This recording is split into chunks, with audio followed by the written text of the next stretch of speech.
Hello, welcome back. I'm going to do a whole video all about cross stitch today. When I first started my channel, I did a couple of beginner's guide to embroidery videos, and I want to start doing a few more of those because I know there's people out there that just don't even know how to get started. I'm lucky enough to have embroidery and sewing in my family, so I was taught how to do all this stuff without even realising. So you've expressed an interest to someone that you might want to start sewing, and they buy you a nice little kit, usually cross stitch. What on earth do you do with it? So I'm going to just be looking at cross stitch today. So I thought I'd start by telling you what cross stitch actually is, and this is from Good Housekeeping Step-by-Step Encyclopedia of Needlecraft, and in there it says crossed stitches. Cross stitches are formed by two or more stitches crossing each other. The angle of crossing can vary from the simple right angles of cross stitch to the oblique angles of herringbone and fishbone groups. We're not going to be looking at that today. Cross stitch, one of the oldest of all embroidery stitches, was widely used by the Phrygians and ancient Egyptians. Also, the traditional embroiderers of many countries, including the Greek islands, Turkey, Romania,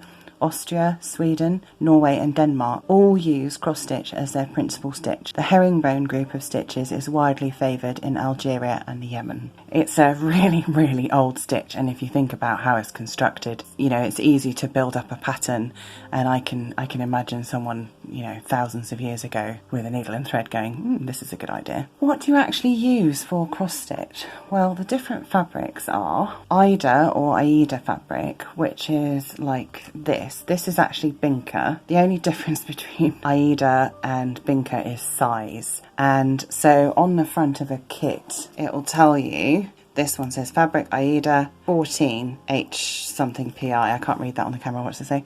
14 HPI, yeah. And then it'll tell you that it includes a chart and instructions and all that sort of thing. So what does the number mean, the 14 or 18 or 20 or whatever? So it's that's a size. So 14 is bigger across here than 16, and then 18 is even smaller than 16, and so on and so forth. It's a little bit confusing, but that's the way around it goes. So I think this is technically, it might be a, oh gosh, I don't know, I think it might be a 7, and it's got something to do with the measurement across, and I should probably go away and look that up. So I've looked it up. Sometimes it's referred to as HPI, sometimes it's referred to as count. Aida is woven and it's got these little holes in, so the count or HPI of the fabric wouldn't refer to the individual threads, it would refer to the number of stitches per inch, in which case this is 6 count or 6 HPI. If you're talking about a linen fabric, which is an even weave, that is literally like, let me put my sleeve up to the camera, I wonder if you can see this. It's just like the normal weave of fabric, so it goes under and over, under and over and under over. So linen is slightly different. If you're stitching on it, that literally would be the number of threads per inch, but we're not going to get into linen today because most cross-stitch kits that you would start with would be Aida fabric. So the next thing you need to worry about is what sort of thread.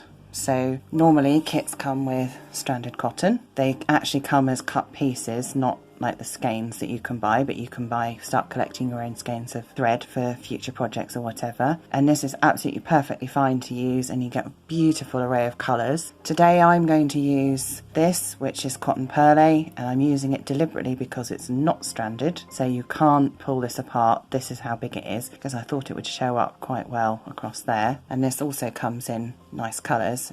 Not as many, because this is not as common to use anymore, but it looks much more bold. After that, you need to worry about what sort of needle. So cross-stitch needles are blunt at the end. It's got a very, very slight point, but it won't do me any damage. And tapestry needles are the same, just bigger. And then that compares to sharps or milliners, which actually have a point on it. So here's a milliner's needle. Now, I don't really want to do that because that is sharp. So that's the difference. The sharp is on the right and the cross-stitch needle's on the left. More of like a long fine point to the sharp. If you're doing other stitches in embroidery, you might want to consider using an actual embroidery needle or a milliner's needle or a sharp, because sometimes you need to split stitches with the point of the needle, and that's hard to do with a cross-stitch needle. Now you know a little bit about fabric, thread and needles. How do you actually do the stitch? Well, you start off by bringing your thread up somewhere where you can see it on the camera. Let's start over here. Start off by bringing your thread up and deciding which way you're going to go across to make the first part of the cross. So I'll show you an individual cross stitch first, and this will be dictated by your preference really. There isn't a right or wrong way. The main thing is as long as you're consistent. So I've just gone down the diagonal hole above, and I'm going to come up just here, go back down into this diagonal here. So that's an individual cross stitch. So if you're doing cross stitches that are dotted about in different places in different colours, that's how you would do it. My advice would be don't leave them half done thinking you'll be able to come back to them, because you'll forget. If you've got more than one, what do? So you bring your needle up and then you take it across, and then instead of going back behind, you go underneath and you come up in this hole here, and then keep going. So I'm going to do 4 half cross stitches, and these are half cross stitches because they'll be just straight lines on the back. I'll have to show you the back afterwards, and if you've done any tapestry you will know what a half cross stitch is. It's actually a particular way of putting the thread through the fabric. And we'll do the last one here. So then we need to go back the other way, so start at the bottom of this one, bring the needle up and keep going and finish off all your stitches. And all of these will just have little lines, like I said, on the back. So this is just in series, or cross stitches in a row. So that's in a row, and you can see already it's starting to look like a nice little cross stitch design. So that's individual cross stitch, in series cross stitch. That's what it should look like on the back if you're doing half cross stitch. You'll just follow these lines all the time. So I've got 2 kits here to show you because they're quite different. This is the sort of thing that you might get given as a gift, or you might decide that you could probably cope with to make a sort of beginning project. So I thought I'd show you the difference between the 2 sorts of things and what you need to do to prepare them in order to get sewing. So we'll start with the bookmark. So in here should be everything to make this bookmark. So you can see there's the picture, put that there. Here's the instructions. And it says read both sides of the instructions carefully before starting. That is really good advice. Definitely do that. All kits are slightly different. They're often designed by individual designers who sell them to companies and all sorts of things. This one is actually from a little company in Scotland, and it's a textile heritage range that they make. They're really, really great kits to start with. And this one's got a little tassel for the bookmark. It's got all the threads you need, and then it's got the bookmark piece. And you can see if I hold this up, this is actually Aida. It's much, much smaller than the Binker that I showed you in the frame. That's why I showed you Binker, not this, but it's exactly the same. It still has little holes.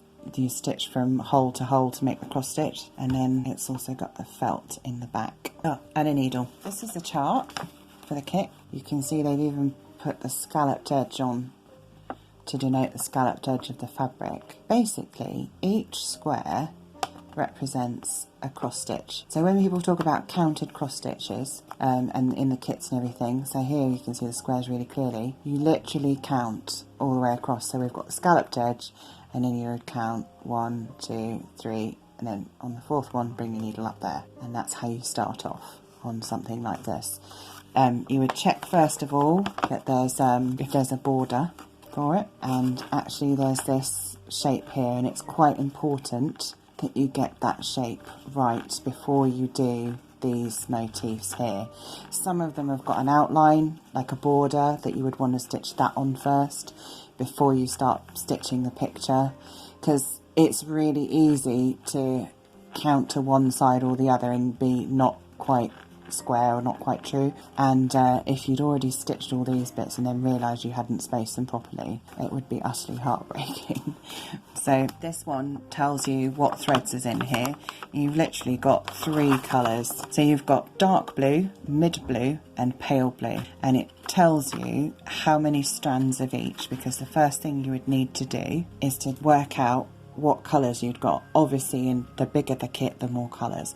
So in this one, it's going to be really easy for me to sort out which is which, because all the numbers are completely different. And you literally undo the threads, and then you start pulling out the ones that you can see really easily. So in this case it's the pale blue, and so I will just pull all of those out and put them on one side, and then I'll start wrestling with the two other blues, although they're quite different, so they'll be easy to see. I had one kit where it had an off-white and a pale grey, and in artificial light they look the same colour, so I had to do it in daylight, and then I had to put a label around them to say what they were, so I used the right colours. So I'm not going to show you how to take more strands out. I think you get the gist.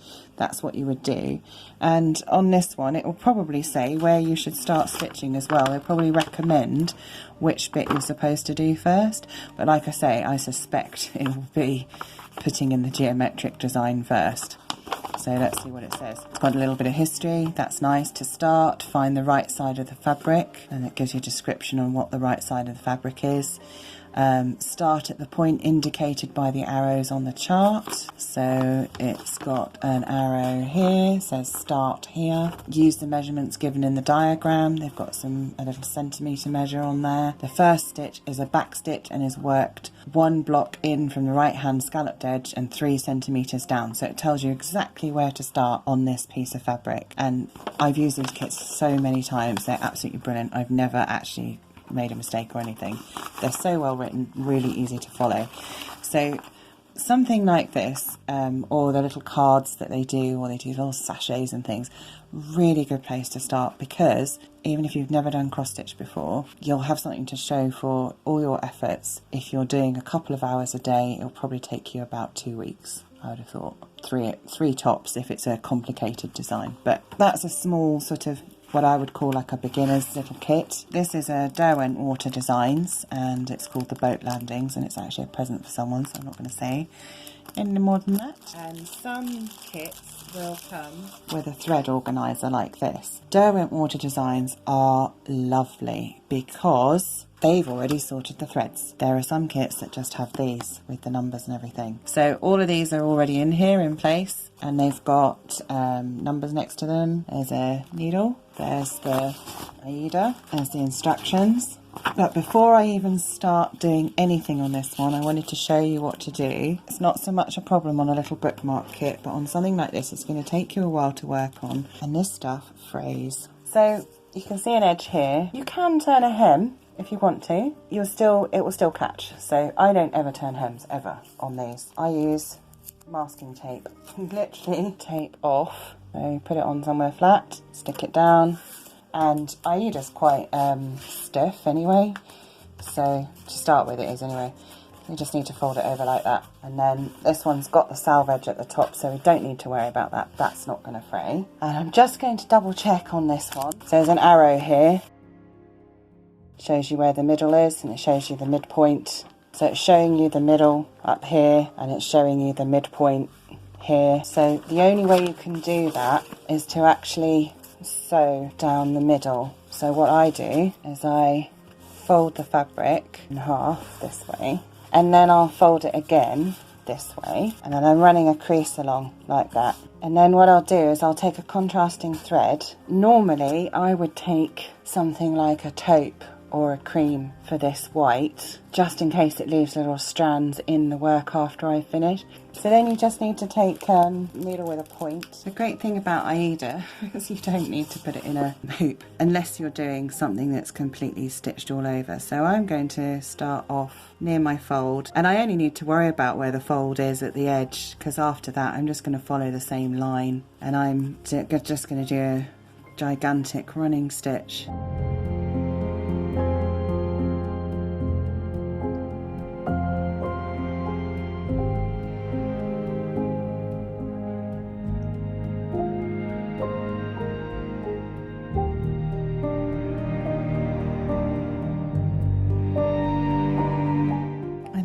Get to the end, you just need to do a couple of little, just go over like this, because this is not part of anything. This is just to show you where the midpoint is, and just chop it off. You can see quite clearly now there's a line that goes all the way across, and then if I were to do the other bit, I really don't think you need to see a time lapse of me doing that bit. And then you will have the corresponding midpoints of this design, and you can see that this design's got like a border.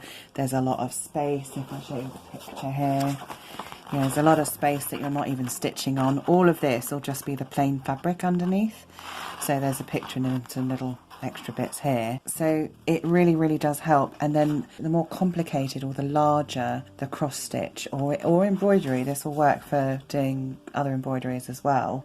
Anything that's charted that you have to count. You can then do subdivisions. So then you could divide this space again, and then this space again, and then you can draw the lines on your chart, and then you can identify quite clearly which section you're working on.